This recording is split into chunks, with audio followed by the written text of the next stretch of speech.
24x7 news Bengal আপনারা দেখছেন। আজ 19শে মে আর এই মুহূর্তে আমি এসে পৌঁছেছি পশ্চিমবঙ্গ নাট্য একাডেমি, যেখানে রূপমঞ্জুরির পক্ষ থেকে ভাষা আন্দোলনে 19শে মে কেন অবহেলিত এই বিষয়ে এখানে অনুষ্ঠিত হচ্ছে এক বিশেষ কর্মসূচি। আসুন দেখে নিই তারই কিছু মুহূর্ত। আপনি যে কোনো জায়গায় ভাষা আন্দোলনের শব্দটি বললেই লোকে 21শে ফেব্রুয়ারির কথাই অত্যন্ত গর্বের সাথে উল্লেখ করবে, কিন্তু এই 19 তারিখের লড়াই, এই 11 জনের তাৎক্ষণিক শহীদ হয়ে যাওয়া, এই ইতিহাস কিন্তু দীর্ঘদিন চাপা পড়েছিল, জনমানসে তেমন কোনো তরঙ্গ তোলেনি। তারই কারণ খুঁজতে আজকে এই অনুষ্ঠান। বাংলা ভাষা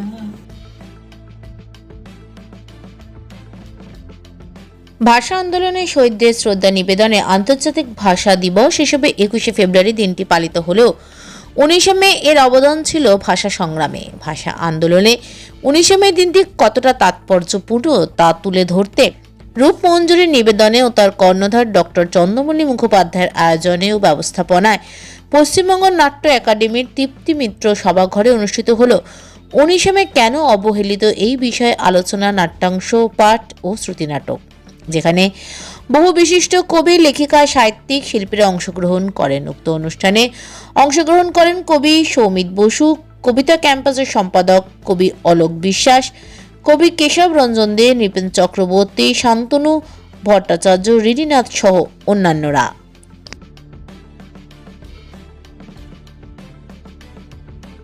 আজ রূপমঞ্জুরির আয়োজনে 19শে মে পালন করা হলো পশ্চিমবঙ্গ নাট্য একাডেমিতে।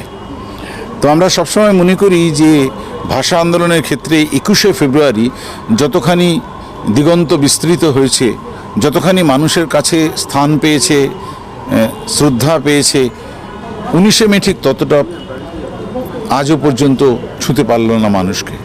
এর একটা প্রধান কারণ যে আমাদের যারা সফল নাট্যকার ছিলেন, বাংলা ভাষার সফল গীতিকার ছিলেন, সফল চিত্রশিল্পী ছিলেন, সফল কবি ছিলেন, তারা যতখানি আগ্রহ দেখানো উচিত ছিল 19শে মে নিয়ে সেই আগ্রহ দেখাননি।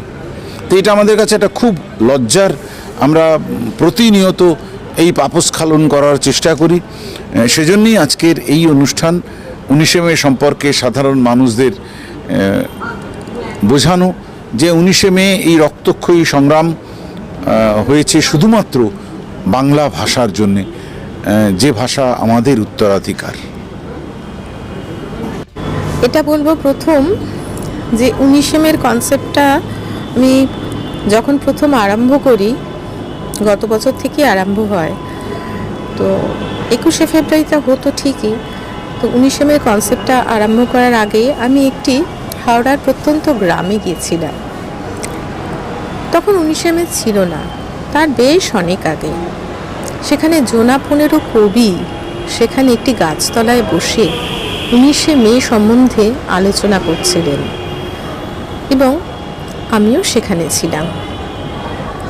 আমি এত সমৃদ্ধ হয়েছিলাম তখন থেকে। আমি এবং বিশিষ্ট কবি এবং নাট্য ব্যক্তিত্ব সৌমিত বসু দুজনে মিলে একসঙ্গে ঠিক করি যে রূপমঞ্জুরি যদি একটি 19শে মের আয়োজন করতে পারে তাহলে কেমন হয়। কারণ এখানে আমি কোথাও 19শে মের আয়োজন সেরকমভাবে দেখিনি। সেই আলোচনায় আমি এতটাই উদ্বুদ্ধ হয়েছিলাম যে 19শে মেটাকে আমি বেছে নিয়েছিলাম উদযাপন করব বলে, এবং সমস্ত বাঙালি এবং অবাঙালি যারা জানেন না তাদের ঘরে ঘরে এই ইতিহাস পৌঁছে দেওয়ার জন্য।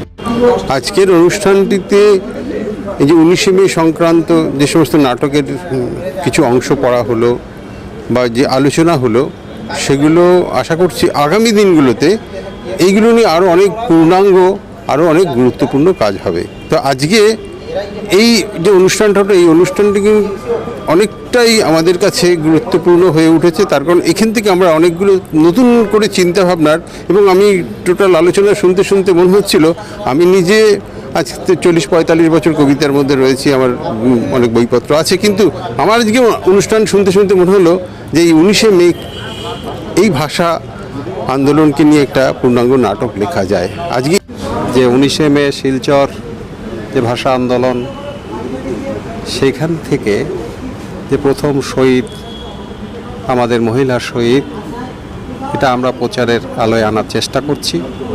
যদিও মানুষের কাছে 19শে মেটা বেশিভাবে পৌঁছয়নি, যতটা পৌঁছেছে বাংলা ভাষাকে কেন্দ্র করে 21শে ফেব্রুয়ারি। আমরা চেষ্টা করছি পাশাপাশি 19শে মেকেও মানুষের কাছে আরও সুন্দরভাবে পৌঁছানোর জন্য। আজকের যারা অনুষ্ঠানটা করেছে 19শে মের, তাদের ধন্যবাদ জানাবো একটাই কারণে, যে 19শে মে সম্পর্কে যে সচেতনতা বাঙালি এবং বাংলা ভাষীদের একেবারে ছিল না। আমরা 21শে ফেব্রুয়ারি করতাম এবং 21শে ফেব্রুয়ারির জন্য আমরা নানা রকম নাটক থেকে আরম্ভ করে, গান থেকে আরম্ভ করে সমস্ত কিছু করেছি। কিন্তু 8-10 বছর আগেও আমরা জানতাম না যে 1952 সালের পরে 52-তে পরে 1961-তে 19শে মে এইরকম একটা আন্দোলন হয়েছে। সেটা আজকে কিন্তু আমাদের বড় প্রাপ্তি, যে আজকের এই আলোচনার মধ্য দিয়ে, আজকের এই নাট্যাংশ পাঠের মধ্য দিয়ে আজকের দিনের যে তাৎপর্য, এটা কিন্তু একটা ছড়িয়ে পড়লো। অতএব 24x7 নিউজ বেঙ্গলের সঙ্গে থাকুন, সাথে থাকুন, দেখতে থাকুন। সব খবরের জন্য চোখ রাখুন আমাদের চ্যানেলে।